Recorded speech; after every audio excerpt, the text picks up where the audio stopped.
নমস্কার বন্ধুরা, welcome to শখের রান্নাঘর। শখের রান্নাঘরে তোমাদের সকলকে স্বাগত জানাই। আজকে আমার রেসিপি বাঁধাকপির ভাপা।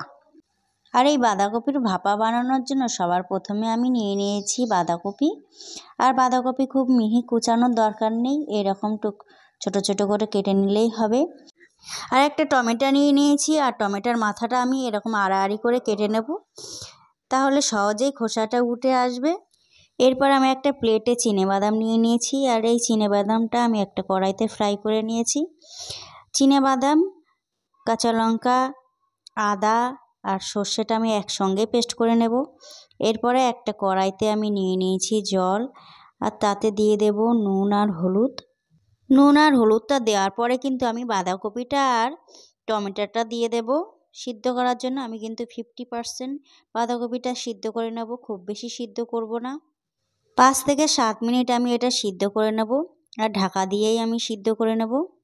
তো বাঁধাকপিটা কিন্তু 50% সিদ্ধ হয়ে গেছে। এরপর আমি এটা নামিয়ে নেব।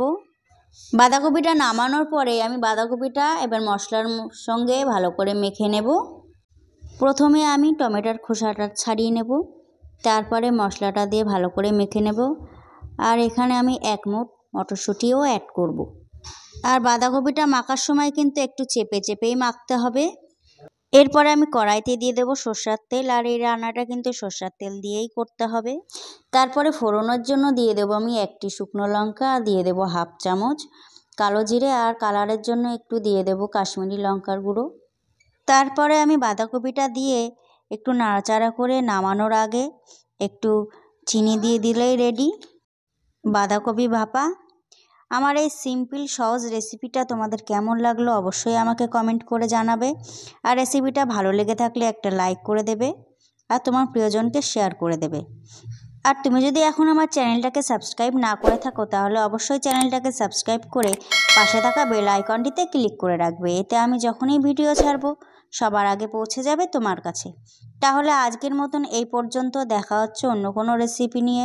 সবাই ভালো থাকবে, সুস্থ থাকবে, নমস্কার।